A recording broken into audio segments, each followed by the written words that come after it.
Olá, tudo bem?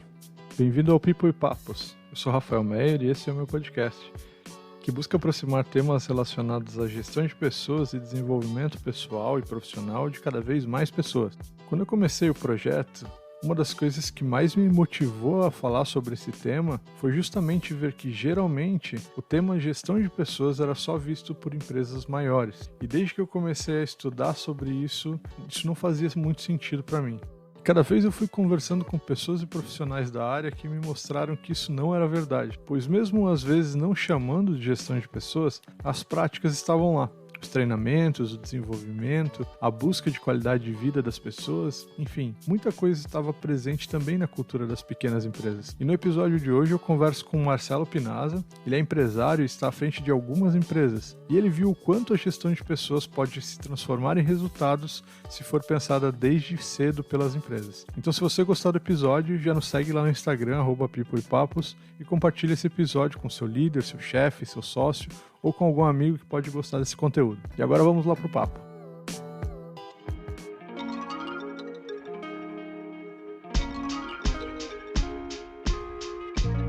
E aí, Marcelo, tudo bem? Primeiro, obrigado por ter aceito o meu convite e bem-vindo aí ao podcast People e Papos. Gostaria que tu pudesse se apresentar aí para quem ainda não te conhece. Legal. Muito obrigado pela oportunidade de estar conversando aí com vocês, né, com a sua audiência. Meu nome é Marcelo Pinazza, sou dono de empresa, né, tem 11 anos já. Comecei no mercado de eventos, com produção de evento universitário e agência de marketing, assim, marketing de guerrilha mesmo, né? De fazer ações em eventos, em rua. E aí, no decorrer do tempo, né, eu comecei a trabalhar com formaturas. Então, é um caminho meio lógico, assim, para quem começa a fazer eventos universitários, esse tipo de coisa. E aí, a gente começou a trabalhar com formatura, no modelo de franquia. E hoje a gente atende o interior de São Paulo inteiro, né? Tenho empresa em Ribeirão Preto e em Campinas. E aí, depois, com o tempo, eu comecei a ir um pouco mais para o marketing digital, para trabalhar com cursos que eu achava que era um lugar menos arriscado e que a escala era grande. Eu comecei a lançar cursos de uma amiga minha que chama Elisa, que foi a que venceu o primeiro MasterChef. E aí a gente começou a crescer bastante, e aí paralelamente com isso, por causa das minhas outras empresas, eu comecei a ser chamado para dar treinamento para equipe, liderança e gestão de empresas. Comecei a gostar disso, e como eu já estava meio que inserido no marketing digital, né, por causa da Elisa, esse ano aqui de 2020 eu comecei a fazer mentorias online, fazer treinamento e começar a criar conteúdo. Vi uma falta de conteúdo que falasse diretamente com o dono da empresa e não com um RH ou com um gestor do mundo corporativo. Então eu achei que alguém precisava falar de gestão de pessoas e gestão de empresas para o micro e para o pequeno empresário, né? Foi aí que começou essa saga de gerar conteúdo e de falar um pouco mais sobre isso. Em resumo, é isso. Que legal.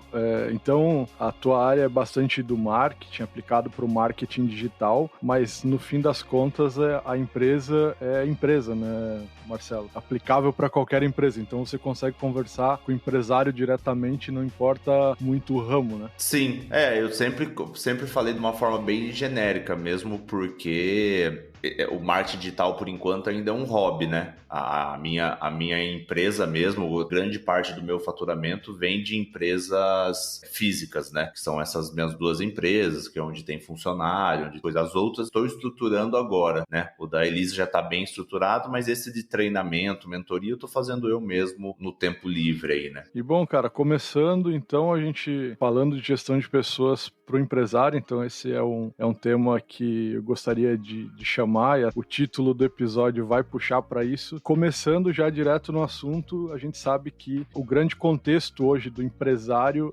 principalmente no começo, é o cara que faz tudo. Ele vai estar em todas as frentes, tem muitas atribuições, muitas atividades, e a gestão de pessoas vai entrar ali no meio. Um dos grandes comentários em relação a isso, pelo menos o que eu já tive a oportunidade de conversar, quando o empresário ele não está olhando para a gestão de pessoas, a grande questão e a grande reclamação é a falta de tempo. E aí, como é que você vê isso hoje na tua realidade, ou como que já foi isso para ti?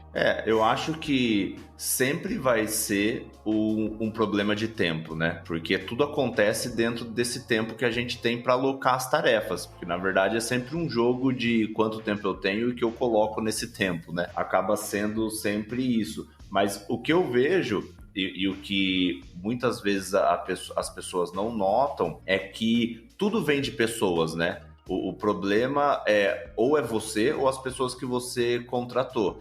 Só que a gente tende a sempre ir atrás do efeito e não da causa. Então a gente olha e fala, nossa, eu tô com um problema na minha gestão financeira. Tá, mas o problema é o dinheiro ou o problema é quem tá fazendo essa gestão? Ou, eu preciso vender mais, tá? Mas o problema é o seu produto ou o problema é quem está vendendo? Então, muitas vezes, a gente foca em tem que vender mais, tem que arrumar tal coisa, quando, na verdade, você precisa focar nas pessoas que ou criaram esse processo, que ou estão vendendo esse produto, ou que estão te ajudando da parte de dentro. Então, você precisa ter esse olhar mais para dentro do que para fora. Só que a gente tem esse costume de é culpa do mercado, é culpa da concorrência, é culpa do governo, e essas coisas a gente não controla. Infelizmente a gente não controla, a gente controla a parte de dentro. Só que é muito mais difícil, porque é um trabalho muito mais de formiguinha. A gente não aprendeu a fazer dessa forma, né?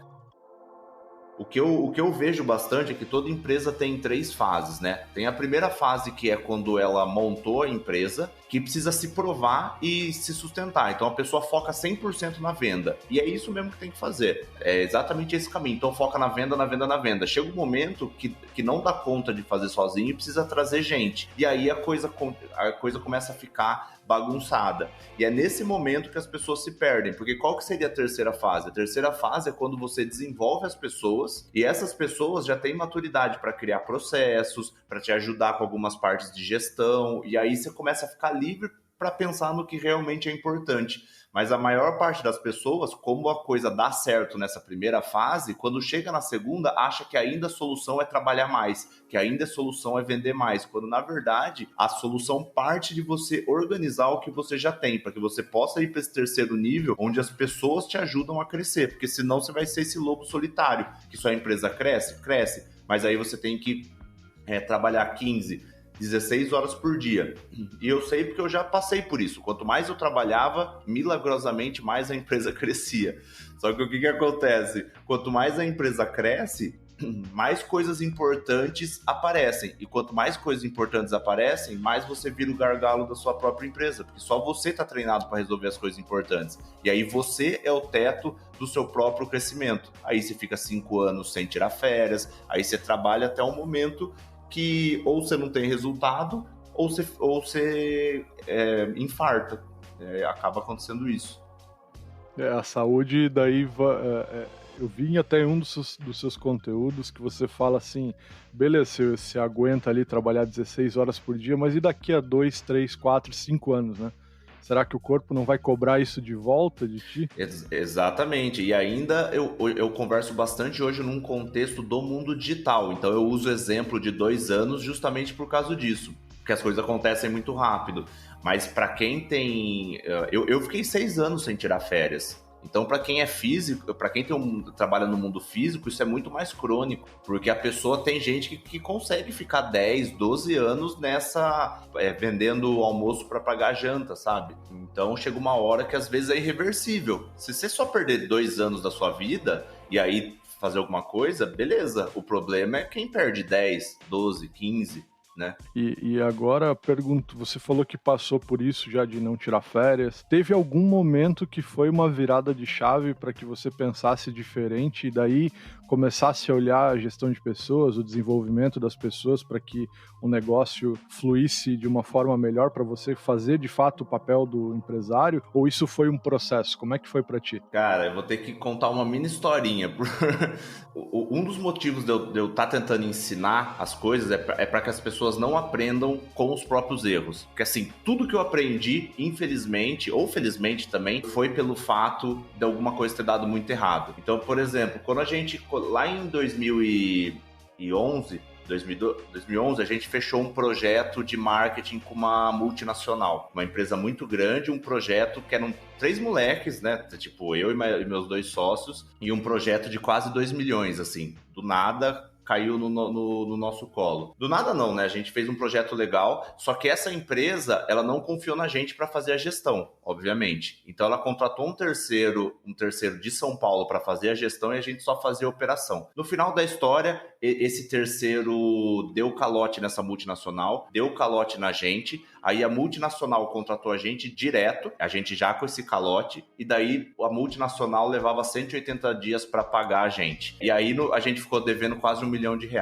né? Porque a gente passou de 0 funcionários para 15 atendendo o interior de São Paulo e norte do Paraná. Então, foi aí que eu comecei a aprender sobre metas e gestão financeira. Nesse momento, eu virei até o financeiro da minha empresa e sou o gestor financeiro até hoje. Beleza, essa foi a parte financeira. Quando eu comecei a ver o quanto isso era importante, a gente sanou as dívidas, demorou um pouco, mas resolveu. Aí a empresa foi crescendo, a gente continuou operando esse projeto e aí a gente entrou naquela fase de aprender um pouco mais sobre processos. Então foi a parte de meta e financeiro, agora eu estava no momento de processo porque era logística, né? Então eu fazia entrega de bebidas, caminhão, frete. Então, cara, chegava a fazer 60 eventos no mês. Caramba. Chegava a fazer 10 eventos no final de semana, assim. Era bastante coisa. Então a gente aprendeu um pouco sobre processos. E aí, logo depois disso que a gente montou a empresa de formatura, a gente resolveu comprar uma outra empresa, também de formatura. Só que nesse momento, um dos nossos sócios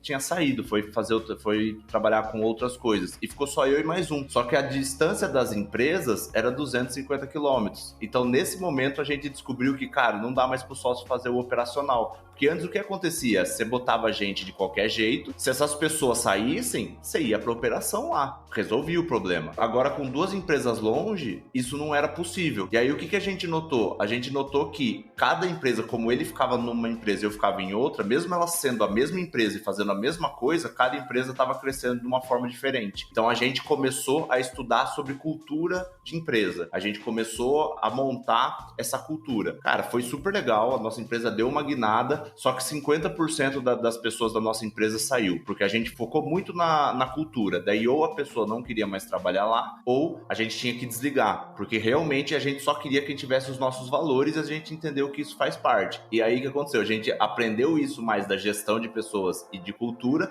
só que aí a gente entrou no outro gap, que é, cara, contratação. Eu só vou conseguir crescer se eu colocar as pessoas aqui dentro. Então a gente começou a estudar muito sobre contratação, é um dos assuntos que eu mais gosto de falar, sobre funil de contratação, do como fazer uma contratação assertiva, e a gente focou muito nisso. E aí, beleza, resolvemos isso. E aí eu já tinha decidido que eu queria fazer só a parte estratégica da minha empresa, que eu não queria ficar no dia a dia e que eu queria trabalhar de home office, só fazer gestão. E aí foi um processo da gente começar a criar lideranças. Então, tipo, dentro desses 11 anos, passou por isso. Financeiro, metas, processo, cultura, contratação e treinamento de líderes, que é mais ou menos tudo que precisa ser passado. Só que assim, foi durante 11 anos e foi sempre apanhando muito. E eu acho que não precisa ser essa a realidade. Então, a gestão de pessoas foi algo recente nas nossas empresas e foi o que mais deu resultado disparado. Então, até porque isso propiciou eu ter mais de uma empresa, de eu trabalhar da onde eu quiser, mesmo tendo uma empresa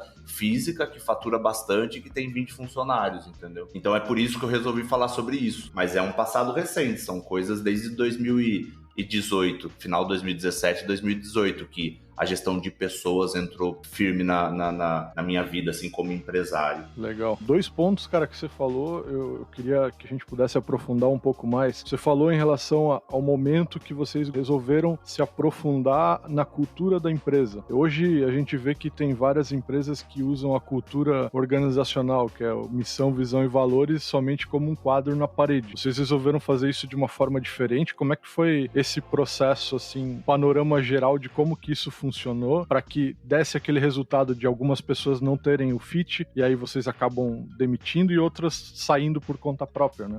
A gente resolveu montar o nosso código de cultura. A missão, a visão e valores fazem parte, mas é um pedaço, né? Se missão, visão e valores são 3 itens, o código de cultura tem por volta de uns 20. Então é realmente uma forma de conduta, né? Conta a nossa história, o nosso sonho grande, a missão, a visão e os valores, o que a gente tolera, o que a gente gente não tolera, como que a gente mede os indicadores, como que a gente levanta a nossa energia, quais que são as nossas vantagens competitivas. Então, meio que esse código de cultura, ele pega um pedaço dessa parte que a gente chama mais de cultura, que é missão, visão e valores. Ela tem um quê de planejamento estratégico dentro, né? Porque fala também um pouco dos indicadores e também o que a gente tolera e o que a gente não tolera. Mas a gente focou de tudo isso, o que foi o nosso maior foco foi, que talvez seja umas partes mais importantes, apesar que o conjunto, né, é o que importa, é a parte de valores e de visão. Porque a parte de visão,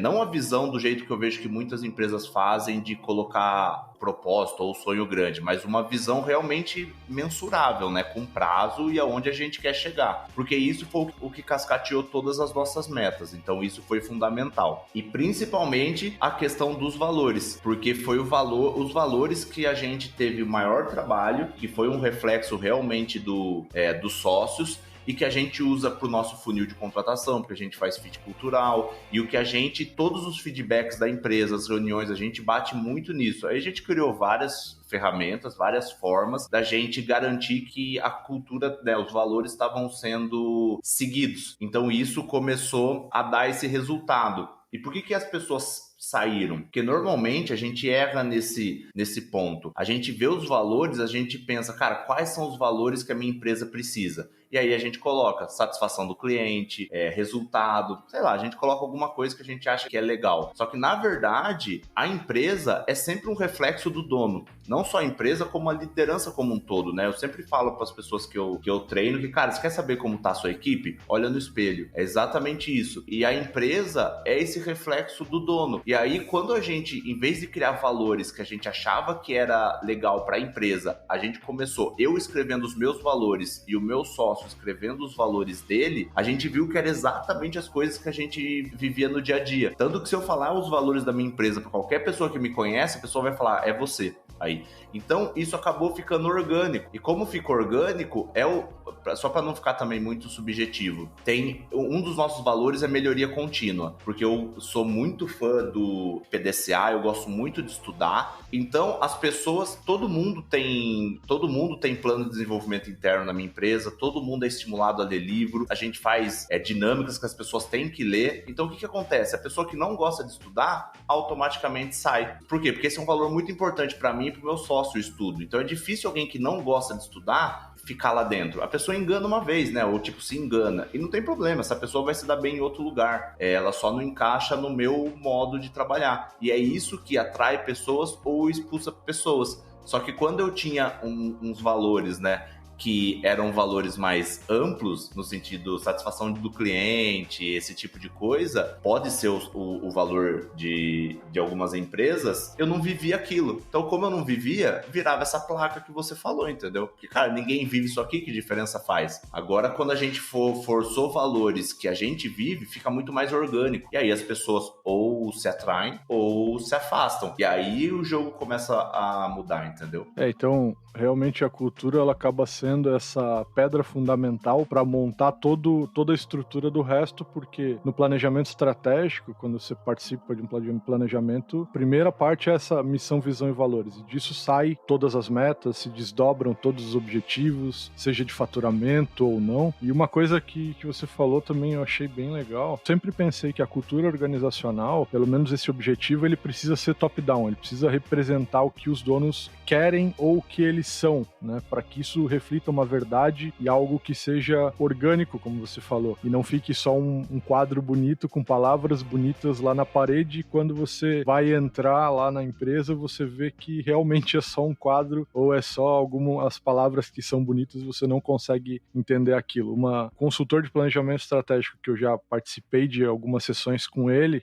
sempre diz que a cultura organizacional, ela precisa ser alinhada com todo mundo da empresa. Então, desde a pessoa que faz a limpeza até o CEO. Nesse caminho, todo mundo tem que ser bem alinhado com tudo que está sendo falado. Eu acho que essa ferramenta do código de cultura proporciona isso também, ajuda a alinhar um pouco isso. E quando a gente tem isso bem definido, a gente vai ter mais próximo as pessoas que estão dispostas ou se identificam com isso de alguma forma, então o trabalho vai ser mais tranquilo, porque elas vão estar vivendo algo que faz sentido para elas também, porque nada adianta a gente viver algo que para nós não faz sentido, né? A empresa ela vai acabar bebendo da fonte desse resultado de todas as pessoas estarem alinhadas, apesar desse processo aí terem várias perdas aí no caminho, né, como você mencionou, vários erros, vários acertos, e essa construção ela vai acontecendo e ela faz parte também da empresa. Outra coisa também que me chamou a atenção foi o quanto você mencionou a cultura e a estratégia junto. Então,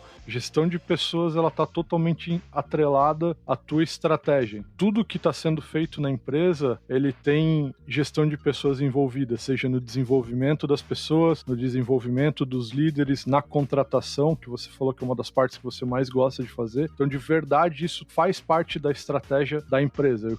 Eu vejo acontecendo é que gestão de pessoas, RH, qualquer outro nome aí que a gente queira chamar, alguns anos atrás era sempre a salinha que ficava no lado fazendo folha de admissão, demissão, folha de pagamento, contratação, e uma sala separada. Isso a gente vê em empresas até maiores, né? E agora não, agora isso cada vez mais está próximo realmente para trazer resultado. Empresas principalmente de serviços, mas de produtos também, mas serviços acaba a gente vendo mais isso, que os resultados vêm pelas pessoas. Quando a gente vê isso, não tem como a gente não trabalhar com as pessoas diretamente. Isso é uma coisa, parece óbvio a gente falando aqui, mas é uma linha de pensamento que geralmente não é óbvia para os empresários de pequenas empresas, porque a visão de vendas, do negócio mesmo, é olhar para dentro, fica em segundo plano. Hoje a gente tem o trabalho do RH com muito mais, que as pessoas estão chamando de RH estratégico, né? Mas realmente não é uma realidade. Não é uma realidade por vários fatores, né? Primeiro que a gente já tem uma estatística de que a cada 10 empresas, 7 fecham. Então a maioria das empresas nem chegam a poder pensar sobre isso. E também, se não me engano, tem uma estatística do Sebrae que só 9% das empresas, né, das pequenas e microempresas têm lucro. E isso acaba sendo os caras, se eu não tô nem conseguindo pagar minhas contas, como que eu vou pensar nas pessoas? Mas se for ver bem, uma organização é feita de pessoas e processos, mas quem faz os processos são as pessoas. Então não tem muito como separar as coisas, né? E quando a gente trabalha dessa forma, unindo, né, a cultura com um planejamento estratégico, as coisas tendem a melhorar. Mas eu falo muito pouco também de planejamento estratégico, porque eu converso com muito empresário e eu não conheci nenhuma pequena empresa das que eu fui mentor, das que eu consultei, que tem um planejamento estratégico, que sentou e desenhou um planejamento estratégico. Então acaba sendo algo que está muito longe da realidade, né, das pequenas empresas. Então acho que isso ajuda. Como você já não pensa normalmente de forma estratégica, como que você vai pensar nas pessoas também de forma estratégica? Então, quando a maioria precisa vender o almoço para pagar a janta. Só que muitas vezes a pessoa não notou que ela só está nessa espiral do almoço e da janta porque ela não está focando no desenvolvimento dessas pessoas. Porque é desenvolvendo essas pessoas que eu, como dono, vou ter tempo para focar naquilo que realmente importa, que faz esse link com o que você falou de sair do operacional, né? O operacional eu já tinha saído, já fazia um certo tempo. O meu objetivo era também sair do tático gerencial, né? De realmente só ser o sócio, o dono, que pensar na parte estratégica mesmo. Então eu fui fazendo essa migração.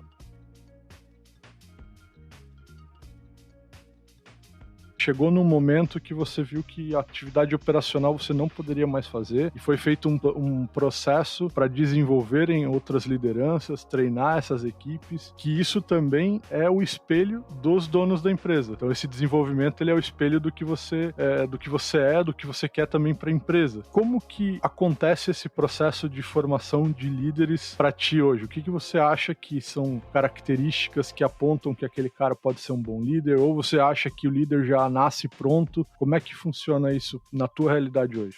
Eu acho que ninguém nasce pronto, né? No meu caso, a gente montou um treinamento de liderança, mas a gente tinha pessoas que já estavam há bastante tempo na empresa, o que ajuda, porque você consegue... Porque qual que é a parte mais importante? O que você quer? Quando você quer criar líderes, você quer que o líder tome decisões parecidas com o que você tomaria. Esse eu acho que é a parte mais básica. Você quer colocar pessoas em que você confie que vai tomar decisões parecidas. A parte técnica nunca vai ser igual, mas isso também você consegue treinar. Você paga um curso de liderança, ou você mesmo dá um curso de liderança para a pessoa, né? Se a pessoa já não tiver esses skills. Mas o grande ponto é a parte comportamental e a parte de valores, porque ele vai estar falando em seu nome, vai estar treinando a equipe, querendo ou não, a responsabilidade é sua.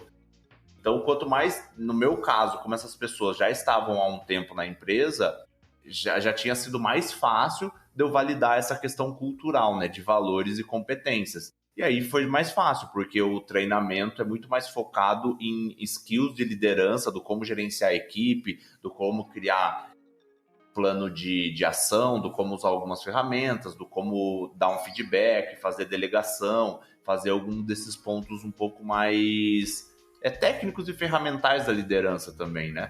Só que se não for o caso das pessoas, de algum empresário, vai ter que fazer esse trabalho antes, de alinhar essa cultura antes, né? E esse é um dos motivos também do que, na maior parte das vezes, para quem tem estrutura pequena, você contratar um gerente muitas vezes não dá certo. Porque se você já não tem tudo isso de cultura, valores definidos, como que você vai contratar a pessoa certa? E aí você contrata um gerente que vem do mercado, que pode ser super qualificado, mas se não bater os valores, ele vai treinar a equipe do jeito que ele gosta. E aí o resultado não vai vir do jeito que você quer, mesmo essa pessoa sendo super competente. E aqui, né, sempre o comportamento é mais importante do que a técnica, né, nesse caso. E como é que foi nesse processo, pelo menos no começo, essa parte de empoderar essa liderança para que eles pudessem, porque em um momento eles estavam ao lado de vocês, seguindo essas ordens, e em algum momento eles passaram a também ter que tomar as próprias decisões, até por isso que eles eram preparados. Como que aconteceu isso durante esse começo? Fazer essa delegação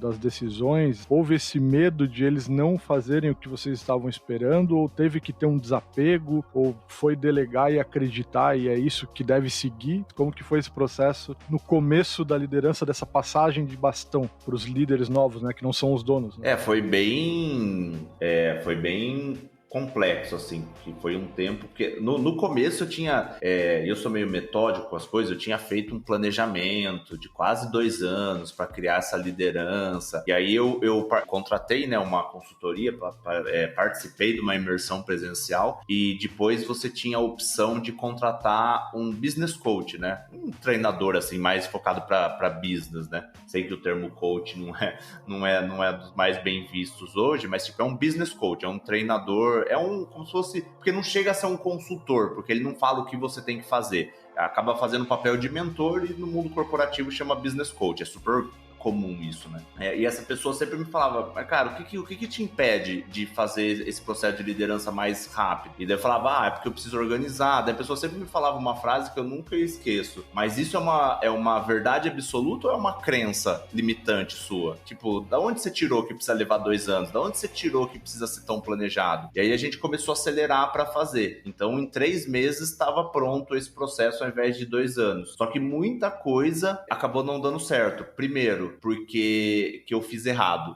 que agora eu já não faço mais, eu foquei muito nessa parte técnica. Então, durante dias eu fiz imersão com eles, eram 4 líderes, né? Fiz imersão com eles, ensinei todas as ferramentas, técnica, tudo para ser um bom gestor. Mas, na verdade, tinham outros pontos de liderança que aconteceram que deveriam ter sido vistos. Por exemplo, a pessoa tem que desapegar, porque em algum momento ela está jogando junto com a equipe, em outro momento ela tem responsabilidade sobre essa equipe. Então, a pessoa tem dificuldade de pedir para as pessoas fazerem as coisas, de se impor. Porque antes, quem reclamava, digamos assim, ou quem era mais duro, era eu ou meu sócio. A partir daquele momento, é você. Tem o jeito que as pessoas olham para você, porque antes você estava junto, agora você é chefe dessa pessoa. Então, tem várias coisas nesse sentido que você precisa ir trabalhando. Então, foi mais difícil no meu caso. Não as questões de valores estavam resolvidas, porque a gente já conhecia eles há muito tempo. A questão técnica eu tive que jogar para frente, e aí eu precisava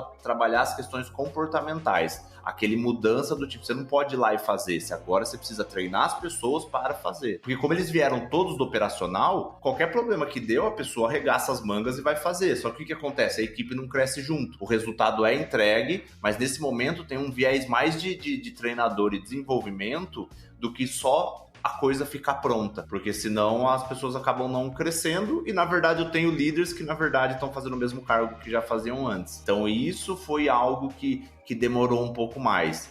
Porque como que foi feito? Eu fazia, por exemplo, eu faço o one-on-one, a reunião fórum semanal com todo mundo. Hoje eu já não faço mais, mas toda semana eu tinha um ponto de contato para desenvolvimento com todos os funcionários. E aí eu fazia com todo mundo, né? Ou eu, o meu sócio, porque a gente era líder de todo mundo. Aí quando começou a ter essas outras pessoas, o que a gente fez? Por uns 2 meses, eu ainda conduzia a reunião com a equipe, mas eles participavam. Beleza, daí depois, mais 2 meses, eles conduziam, só que eu também participava. Até que depois de um tempo, eles estavam fazendo sozinho. Então, demorou, para escolher os líderes foi rápido, para treinar a parte técnica não demora, mas para pegar esse jeito de desenvolvimento, esse olhar diferente de crescimento, que é justamente para não acontecer o que a gente começou falando, do tipo, cara, eu vou trabalhar 16 horas porque o importante é o resultado e fica perdido. Então, já quis desde o começo ter esse viés que no começo vai ser mais difícil, porque antes vocês faziam e a coisa dava certo. Agora outras pessoas vão fazer e vai sair diferente do que você fazia, porque eles são menos capacitados.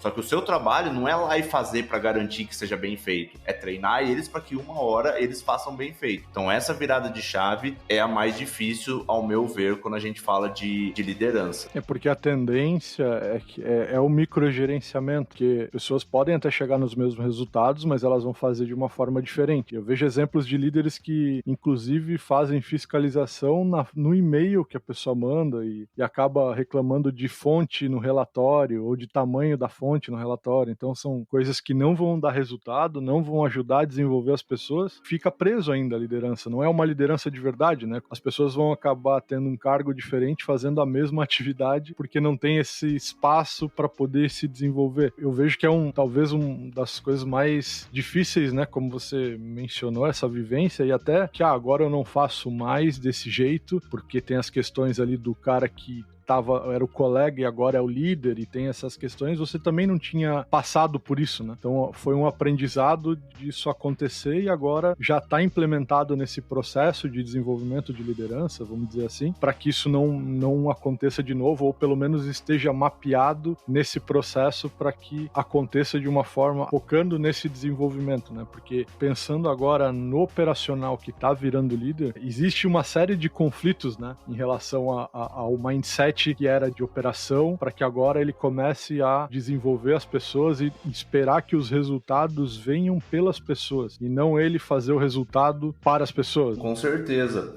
O microgerenciamento é uma das coisas que mais atrapalham, né? Porque eles gastam nossa energia, a gente tende a ser controlador, porque tudo que deu certo até agora foi porque a gente fez do jeito que a gente fez, né? Porque o dono construiu a empresa fazendo do jeito dele. Aí quando outra pessoa vai fazer de outro jeito, é difícil desapegar disso, tem uma questão mental aí muito forte. Imagina, a pessoa ficou 5 anos sendo responsável daquela área, aí de repente outras pessoas vão pôr a mão naquela área. Então tem essa questão. E sempre que eu falo sobre liderança, gestão de pessoas, que me perguntam, cara, mas o que eu tenho que fazer? Eu acho que assim, tem 2 coisas que resumem bem assim para você ser um bom líder. Isso dá para pegar exemplo de qualquer líder que a gente admire. Cara, são só 2 coisas que você precisa fazer. Se importar e escutar. Cara, resolveu todos os problemas. Porque assim, mas a pessoa não vai fazer. Cara, se você genuinamente se importar com o desenvolvimento dela, ela sempre vai fazer o melhor para conseguir trazer o resultado que você espera. Porque, na verdade, é óbvio que você está também pensando no resultado da empresa, mas você também está pensando no desenvolvimento dela, porque quanto mais ela se desenvolver, mais você ganha também. Então, o fato de você desenvolver essa pessoa e o fato de você sempre escutar o que está acontecendo ajuda muito. Quando você faz o microgerenciamento, você perde nesses dois, porque você não está escutando o que a pessoa está falando, está fazendo, né? Tipo, escutando o que a pessoa está fazendo, né? Meio que você vendo pelas atitudes, você não faz isso porque ela tá dando um Ctrl+C, Ctrl+V no que você tá fazendo, então ela não tá desenvolvendo. E também, como você tá falando o que ela tem que fazer, ela não vai desenvolver mesmo. E como que você resolve isso de um ponto de vista mais prático? Cara, que pra mim são as duas principais ferramentas, que só esses dois já resolve tudo. Partindo do pressuposto que você sabe aonde você quer que sua equipe chegue, né?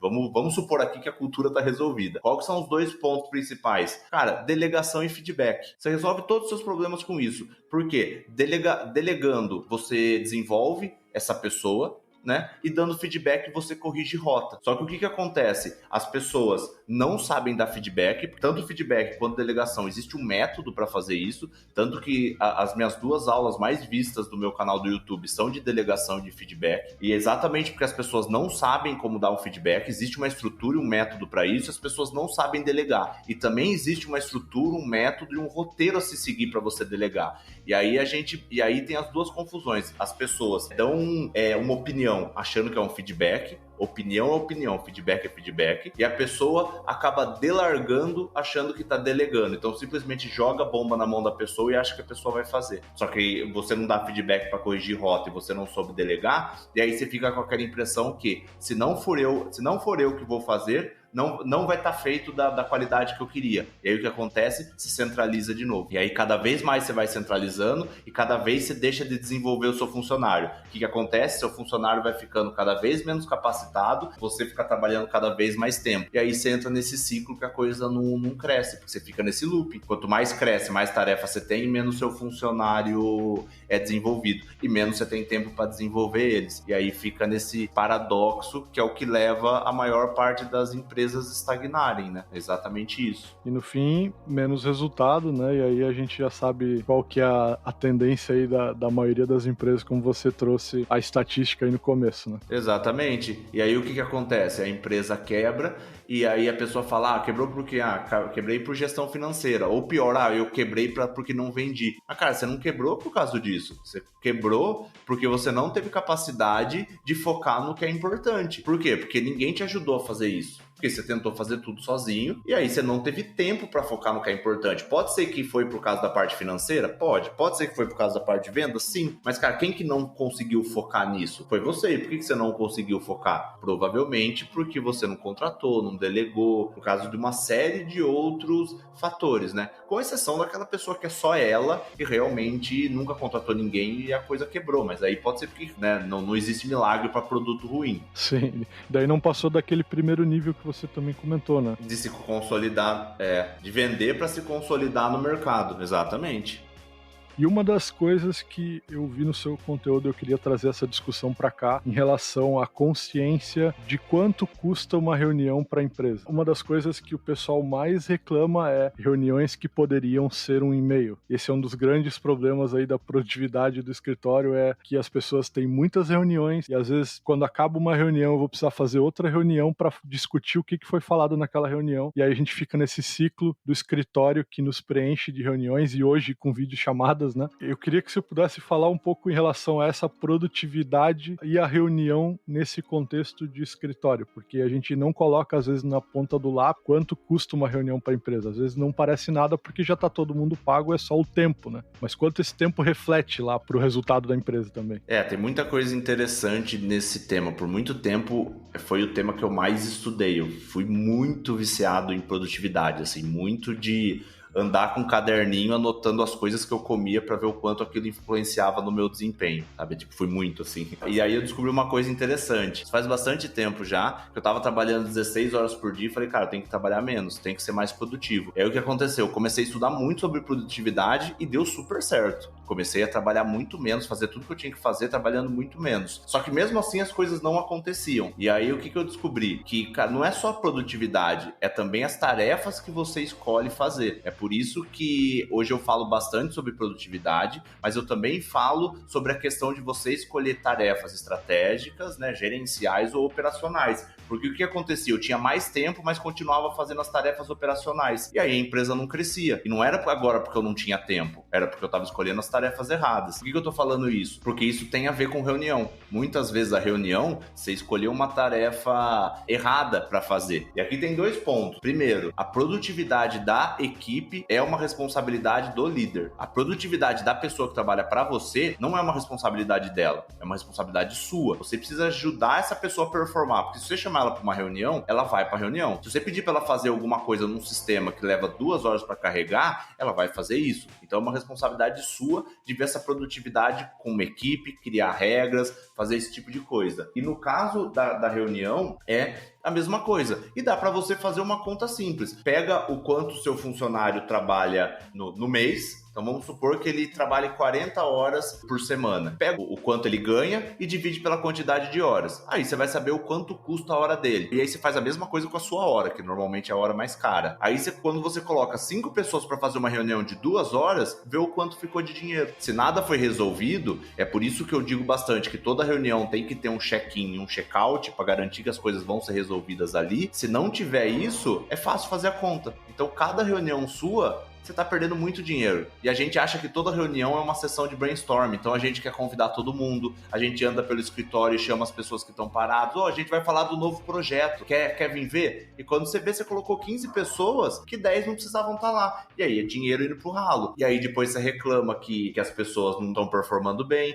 que a produtividade está baixa. E aí as pessoas têm que ficar até 8, 9, 10 horas trabalhando, e daí no outro dia acorda cansada. Isso vira um ciclo que só piora. Mas na verdade, quem que tá criando isso? Pode ser que você nem participe da reunião. É responsabilidade sua criar umas boas práticas, né? Tem muito ponto que rouba a energia, né, e o tempo das pessoas. Eu até acho que antes de ontem eu fiz uma live que falava justamente sobre isso, quais eram os 5 principais ladrões da produtividade na empresa. Mas com certeza o que é mais fácil de mudar e o mais visto é a reunião, porque reunião é fácil de você fazer a conta, né? Porque ela tem uma hora marcada e aí você vê o tanto na sua agenda que tem reuniões. Eu inclusive fiz uma pesquisa com empresários de quantas reuniões as pessoas faziam na semana. Cara, em média dá de volta de 6, 7 reuniões por semana. E a maior parte deles respondem que 50% das reuniões não é produtiva. Só que muitas vezes é reunião com o próprio cliente, que não dá para desmarcar. Só que assim, será que realmente não dá para desmarcar? Ou que você não quis, vamos dizer que comprar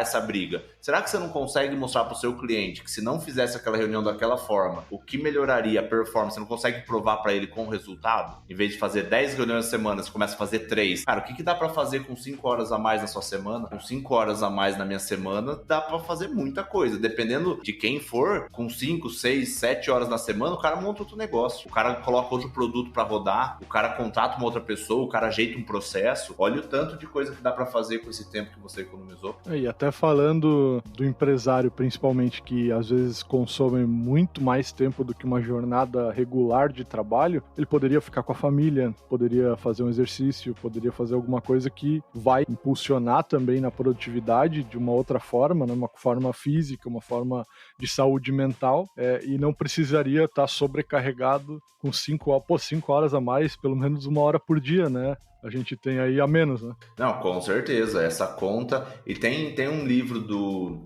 Tim Ferriss que ele fala sobre isso, que ele fala, cara, sempre faz a conta do quanto sua hora vale. E aí, toda vez que você tá fazendo alguma coisa, sei lá, eu preciso trocar lâmpada, preciso fazer tal, porque várias vezes a gente não faz essa conta e a gente acaba, nós mesmos vamos pintar o escritório. E aí ele pede para fazer essa conta. Vamos supor que você que a sua hora vale 50, no exemplo lá dá $50, né? Mas vamos supor que sua hora vale R$50. Se você, para pintar o escritório, poderia pagar uma pessoa e essa pessoa limparia, sei lá, pintaria tudo em 6 horas e essa pessoa custaria R$10 a hora, você, a cada hora que passa, tá rasgando R$40.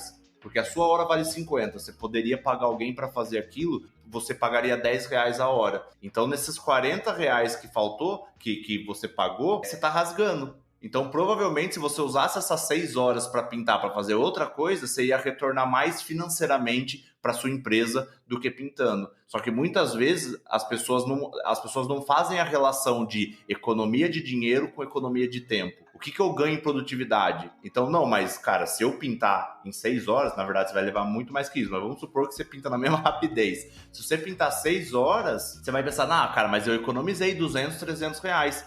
Cara, será que realmente você economizou 200, 300 reais? Será que se você não tivesse, durante 6 horas, usado esse tempo para ajustar a sua contratação, para começar a desenhar o seu código de cultura, ou para fazer aquele treinamento com os funcionários que você nunca fez, ou para botar aquele produto para rodar que você sabe que ainda não tá bom, será que se usasse as 6 horas para fazer isso, o seu ganho não ia ser muito mais do que esses 300 reais que você gastou que você deixou de gastar? Só que ninguém faz essa conta, sabe? A maior parte das pessoas nem sabe o quanto vale a própria hora. Então é um processo mais de consciência, né, Marcelo? De entender ter essa visão inteira da empresa, entender o que cada coisa está gastando na empresa, o que cada processo, o que cada hora, que cada pessoa, e alocar esses recursos, né? Porque as horas das pessoas são recursos da empresa que são investidos, e será que eles estão sendo investidos no local correto? Será que a gente não poderia pensar de uma forma diferente e isso ser melhor aproveitado? Porque realmente ele já está pago, né? Entre aspas aqui. Será que às vezes em 6 horas pintando uma sala, a pessoa que está à frente, ela fecha um negócio, já vai se pagar quantas vezes essa pintura? É uma outra situação também, né? A gente tem muito, e faz parte, até pelas estatísticas que a gente já conversou, a gente é muito focado nessa parte financeira. A gente, no nosso cérebro, a gente nunca quer perder. Então, tem uma influência diferente quando a gente fala você vai deixar de ganhar 5 reais ou você vai perder 5 reais, né? Sempre o perder é muito forte pra gente. Então, toda vez que você vê que você economiza, você tem muito mais fácil essa visão de, nossa, estou economizando do que pode gerar um resultado. E a gente acaba não fazendo essa conta. Só que assim, como é um negócio mais de mentalidade e comportamento, não é fácil fazer isso, né? Aí você tem duas opções, você pode ou ir atrás para tentar testar e fazer as coisas, ou ir aprendendo ao longo do tempo. No meu caso, eu sei que isso funciona por quê? Porque eu testei, né? Eu consegui passar da estatística dos 5 anos, e dentro desse tempo, eu consegui fazer esses testes que eu te falei.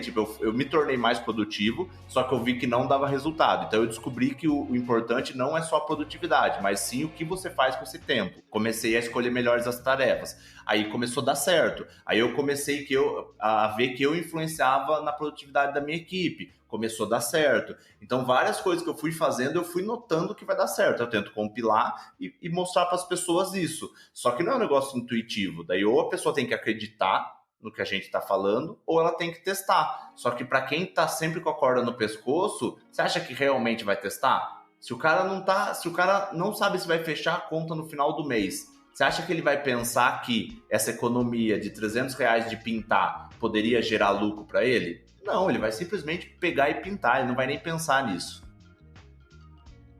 Quanto mais dentro do olho do furacão você tiver, mais difícil é você tomar a decisão, né? Normalmente as melhores decisões são tomadas quando você tá meio de fora olhando, né? Então é difícil mesmo. Como você vai pensar no valor da sua hora, sendo que esses 300 reais que você economizou do cara pra limpar é a conta de luz que você vai pagar, sabe? Não é fácil também. É o certo, mas não é fácil. Nem intuitivo, né? E até porque eu acho que as pessoas que se lançam a ser empresário têm que ter essa vontade de fazer, né? E aí dificilmente também vai esperar o negócio acontecer, e mudar esse mindset não é no primeiro passo que isso vai acontecer. Ele precisa de uma certa maturidade, não só falando de pessoa, mas também do próprio negócio, né? Para que ele entenda e consiga ponderar isso de uma forma um pouco melhor. Mas, de fato, eu penso que quanto antes esse processo começa, antes o resultado também vai aparecer, né?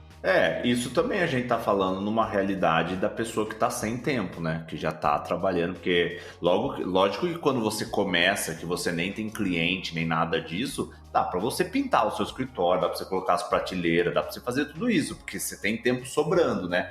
Aqui eu tô falando numa realidade em que a pessoa já tá trabalhando 12, 13, 14 horas por dia para entregar o que precisa, né? Não, óbvio, numa realidade onde você tem tempo sobrando. Aí se tiver tempo sobrando, você pode economizar dinheiro, claro.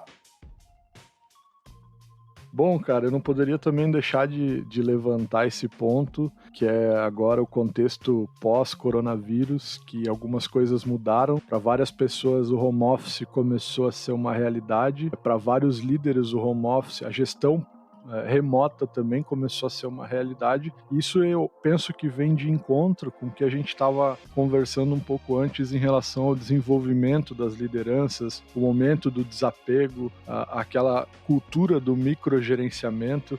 Para as pessoas que têm esse mindset, esse momento acaba ficando muito mais difícil, né? Você falou que já tem uma experiência com home office, hoje já consegue lidar com isso e trabalhar remotamente, fazendo a gestão estratégica aí das empresas que você comanda. Como que foi no começo e como que você está vendo esse cenário agora em relação a isso?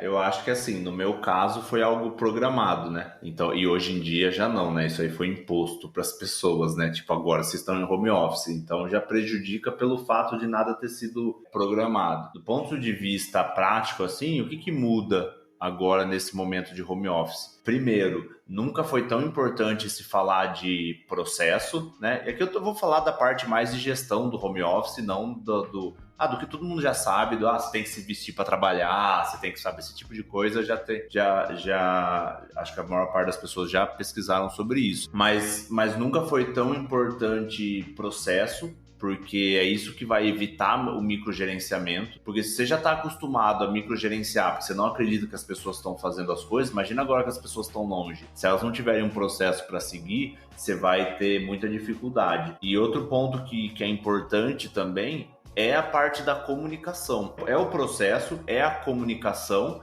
e também o máximo que você conseguir emular o escritório. Como assim? A parte da comunicação cara, as pessoas estão em casa, as pessoas estão ansiosas, é um momento difícil para todo mundo, as pessoas estão vendo, às vezes, parentes perderem emprego, esse tipo de coisa, então as pessoas ficam aflitas, e quanto mais você munir essas pessoas de informação, melhor. Quanto mais ponto, mesmo que você vá perder produtividade agora no começo, porque é uma hora que talvez você tenha que fazer reunião todo dia de manhã, para que você saiba o que as pessoas estão pensando em fazer ou como elas estão se organizando. Não microgerenciamento, mas tentando ajudar. Junta todo mundo num call matinal 9 horas da manhã, 8 horas da manhã, independente da hora que começa.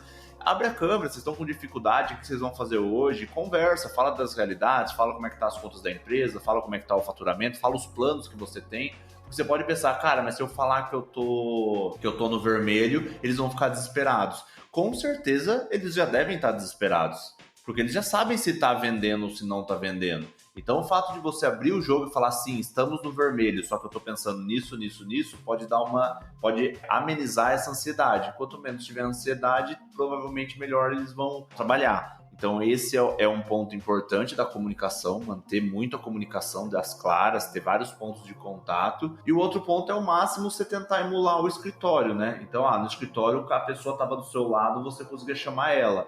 O WhatsApp não é a melhor forma, porque tem outras coisas, né, muito pessoais no WhatsApp, acaba tirando foco, mas talvez usar o Slack, usar o Google Hangout, uma forma fácil das pessoas se comunicarem. A gente também precisa emular a sala de reunião. O Zoom funciona super bem, o Google Meeting, o Skype, todos funcionam muito bem. E a gente precisa fazer a gestão dessas tarefas e desses processos. Se você não tem nenhum processo, minimamente nesse call matinal você consegue listar as tarefas que eles precisam fazer. Usa um Trello que é gratuito e coloca todas as tarefas lá para você ter noção e divide essa coluna em tarefas, fazendo, feito, em stand-by, sei lá, qualquer coisa assim, porque daí você como gestor consegue entrar ali e ver se as pessoas estão fazendo tarefa, quais tarefas elas estão fazendo, o que precisa de ajuda, não para microgerenciar, mas para tentar ajudar nessa produtividade. Então, se você conseguir emular o escritório, ajuda pra caramba. E uma coisa que eu vejo que tem funcionado é você sempre entrar numa sala de reunião e ficar só você, sabe? Você abre uma sala no Hangout ou no Zoom e fica só você lá dentro e dá esse link para a equipe. Se eles precisarem falar com você, eles entram ali e você está disponível para eles. Se não tiver, tudo bem. Mas aí a pessoa tira alguma dúvida e sai. Isso é bom para a produtividade? Não é. Mas como você não preparou o home office e você tá fazendo ele aos poucos, esse talvez seja um momento importante da pessoa saber que você está ali disponível. Então, cara, basicamente isso, tentar ao máximo emular o contato do escritório para quem foi imposto o home office sem se planejar, e comunicação, cara. Comunicação sempre vai ser a parte mais importante, porque mostra que você se importa com a galera, que você está pensando na evolução deles. E a comunicação, cara, já falei em outros episódios aqui, ela acaba resolvendo 80% a 90% dos problemas que a gente tem aí em relação a essa questão de desenvolvimento de equipe, de clima organizacional, de cultura. A comunicação agora, mais do que nunca, ela precisa ter esse lugar especial aí de atenção para as lideranças, né? Então, algumas coisas que você falou em relação aos rituais, né? Tem os one-on-ones, tem as próprias reuniões de check-in, check-out com a galera, tem própria reunião de alinhamento no começo do dia. É importante essa aproximação do dono da empresa com a equipe, de falar como é que estão os negócios nessa visão dele. No fim das contas, as pessoas que estão lá, elas estão seguindo esse dono, né? Elas esperam muito dele também. Elas esperam que ele diga pelo menos para onde eles devem ir. Obviamente, a ansiedade, tudo isso vai ser canalizado nessa expectativa em relação ao discurso que ele vai fazer. E eu vejo também que há esse pensamento de que se eu não falei que as coisas estão ruins, as pessoas não sabem. E na verdade as pessoas sabem muito mais até, né, cara? E aí tu não falar isso só demonstra que você não tá muito entendendo como é que a dinâmica da equipe tá funcionando também. Tudo que tá acontecendo está sendo feito pelas pessoas, essas pessoas conversam também. Enfim, a empresa tá na mão das pessoas, né, cara? A melhor forma é comunicação mesmo, deixar todo mundo a par do que tá acontecendo, porque a hora que voltar também essas pessoas vão estar mais para poder expor o que estão pensando, porque talvez elas não falem agora, né? Mas é bom elas sentirem que tem alguém olhando para elas, né? Eu acho que a comunicação vai ser sempre o melhor formato. Vai perder um pouco de produtividade agora? A gente falou bastante sobre reunião? Vai, mas é importante nesse momento. Mas agora eu resolvo muito mais coisas. Bastante gente fala, agora tudo tá virando e-mail, fica um pouco mais fácil. Só tem que tomar cuidado com um ponto, para quem não se preparou com isso, porque 80% da nossa comunicação é não verbal. Então, o fato de você fazer uma reunião onde você aparece, às vezes é diferente do você mandar um texto, porque às vezes a pessoa nesse momento, um texto para economizar tempo, vou mandar um e-mail. É a melhor forma? Mas em situações normais, a gente não está numa situação normal, então às vezes a pessoa olha aquele e-mail e pode tirar outras conclusões que talvez você não gostaria. Então eu tô vendo gente também se complicando, porque tudo agora tá virando mensagem em grupo, ou e-mail, coisas que eram resolvidas de forma mais fácil, ficam sendo resolvidas de formas picadas ao longo do dia. Por quê? Porque boa parte da nossa comunicação é não verbal. Então, sempre que der para fazer um call rápido de alinhamento e ligar a câmera, mesmo perdendo a produtividade, talvez isso facilite até pegar a tração desse trabalho de home office. Porque não é um negócio que vai ser feito em 30 dias, 60 dias, né? Existe toda uma cultura home office que passa desde essa mudança de comportamento do próprio dono, que, como a gente diz, já tende a não delegar e a ser centralizador e não dar feedback. Agora, em home office, tudo isso se potencializa, né? Então, precisa deixar um pouco de lado a produtividade, não deixar de lado o resultado, mas deixar um pouco de lado a produtividade para tentar ajeitar isso para que esse home office flua da melhor maneira, né? E daí não aconteça depois, quando voltar para o escritório, que o clima esteja, insuportável. Bom, cara, legal. Vamos agora para as conclusões aí. E eu sei que você, como você falou, você gosta bastante de estudar. Sobre esses assuntos aí que a gente conversou, você tem livros para poder indicar ou conteúdos que você acha que é legal e quem quiser começar a ver sobre algo que a gente falou, tanto gestão de pessoas, liderança, produtividade, a gente acabou de falar bastante assuntos aí, bastante tópicos que com certeza podem impactar bastante pessoas. Eu tenho certeza que as pessoas que ouviram, muitas conseguem se identificar em algumas das situações que a gente colocou. E aí, se a pessoa quiser se aprofundar, o que você indica aí para... Eu acho que o primeiro livro para qualquer empreendedor, né, independente da maturidade, é o Mito do Empreendedor. Acho que esse é um livro que mostra muito a realidade do porquê as empresas quebram e acho até que deveria ser obrigatório para tirar um CNPJ. Quando a pessoa fosse tirar um CNPJ, devia ter uma prova para ver se ele leu ou não. Então, o Mito do Empreendedor, para entender isso que eu falei de escolher a tarefa certa, do porquê que a empresa quebra, por que a gente não deve ficar no operacional, essa questão de tempo é muito importante. E aí, para quem quer entender um pouco mais por que as equipes não são engajadas, por que elas não performam, tem um livro muito bom, mas é muito difícil de achar, que chama Os 12 Elementos da Gestão de Excelência. Esse livro é muito bom, uma pesquisa muito grande que a Gallup fez, só que é bem difícil de achar. Se for para achar, acho que vai ser só em sebo, assim.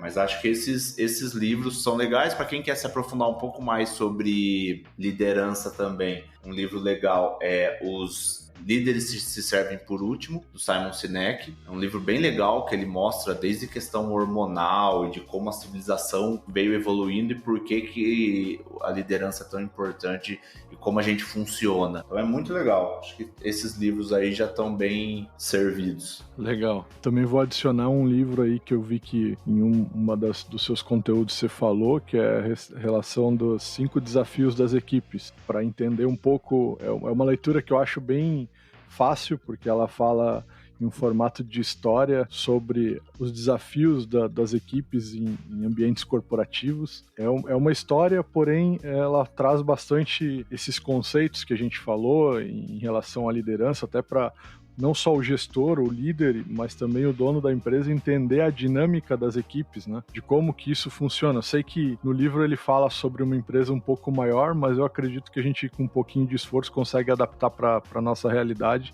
E é uma leitura também bem fluida, né? Ela é bem tranquila de ler, não é uma coisa pesada, né? Esse acho que é um dos livros mais fáceis de ler, né? Ele é muito fácil. E o Mito do Empreendedor segue é bem parecido. Também é uma história contando algumas coisas. É um livro bem fácil de ler.